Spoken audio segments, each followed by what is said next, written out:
আমি তো বাংলাদেশের পাগল, আবার বোয়ান বাইরের ফুলা, আমার মন তো ভরে না।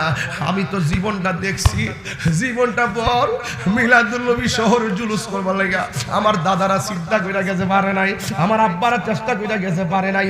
আমি গুনাহগার আইসা এখন এই সুন্নি জামাতের পাগলগুলারে লইয়া বোয়ান বাইরাতে মিলাদুল নবী শুরু কইরা দিছি। যা তাকে কপালে মরলে মরমু নবীর পতাকাটা লইয়া মরদাম যায়।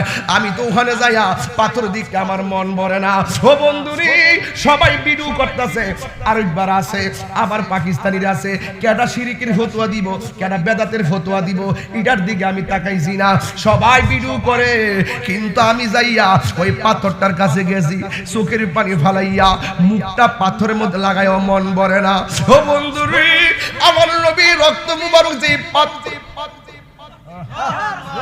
আমার জিহ্বা দিয়া ওই পাথরের মধ্যে আমি লেহন দিতে শুরু করলাম।